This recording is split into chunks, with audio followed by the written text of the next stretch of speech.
That breaking news, 3 people hospitalized after a vehicle slams into a small crowd at Cleveland's Puerto Rican Festival. Our Michelle Nix on the scene just minutes after it happened. She joins us now with the breaking details. Michelle, toxic waste removal left over from the train derailment set to resume tomorrow. That comes about a day after the U.S. EPA took over that part of the cleanup. Meantime, there's a new push to get more information out to the people who live there. More on what's going on in the game in a second, but just being out and about, you could feel the excitement. It's at a fever pitch, and we have you covered every step of the way.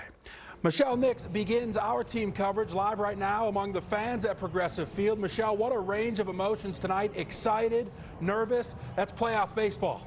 You've been watching live coverage of the news conference in Akron being held by the police department, the mayor, to release the body cam footage in the police shooting death of Jayland Walker. Again, you are now looking at live pictures outside the Akron Justice Center, which is home to the Akron Police headquarters. Bear with us. This is live news coverage, and so you will from time to time see where our cameras are moving just to get a little bit better position. You can see some barricades are set up at the steps of the Akron Justice Center with a very small group there in the street. Jim Nelson and Chief Meteorologist Jason Nicholas here at the 19 News Digital Desk. Jason in the Weather Center. Severe storm rolling through Cuyahoga County right now. Jason, been a pretty active day. We'll let you take it away and kind of walk us through what's happening right now. Fire crews raced to rescue a man from his burning home. But within the last few minutes, we've just learned this story took a dark turn.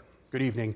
I'm Jim Nelson. Turns out he took his own life after killing his own dogs and setting the house on fire. Certainly a lot of expectations entering the year, but the opener quickly got away from the Browns. Chaos in Cleveland. A mass shooting in the warehouse district overnight. 9 people shot in a hail of gunfire. You just think you're out having a good time, and the worst thing that might happen is a hangover. You're not thinking that you're going to lose your life. The city on edge. The mayor fed up. I am sick and tired of getting these calls late at night.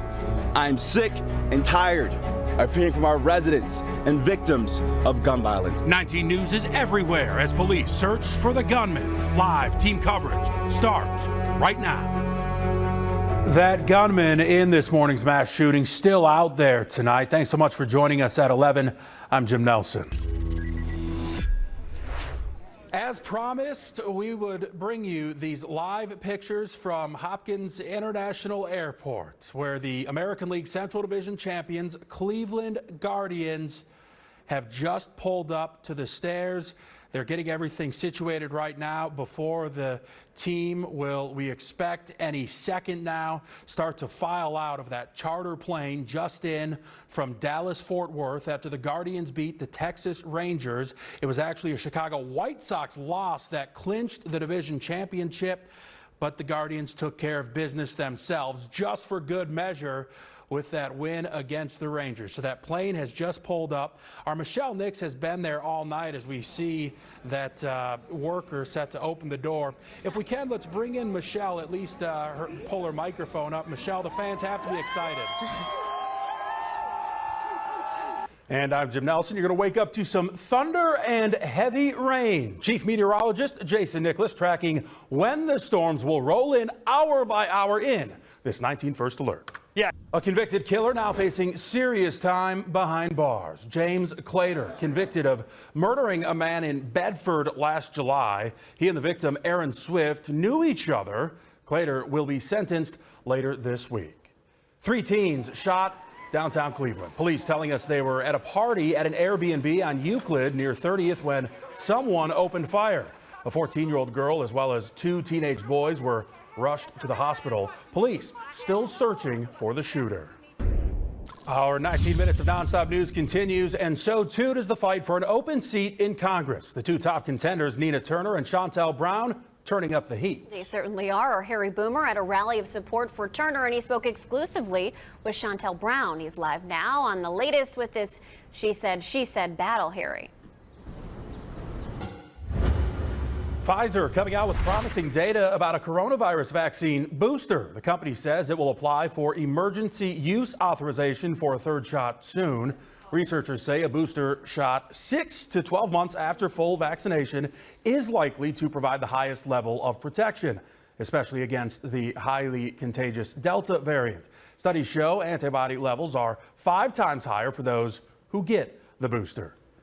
And speaking of vaccines, Ohio State University requiring all students and staff to report their COVID-19 vaccine status ahead of the fall semester. Additionally, the university will continue to practice pre-arrival and move-in testing. Those who are not vaccinated must complete weekly monitoring and wear a mask.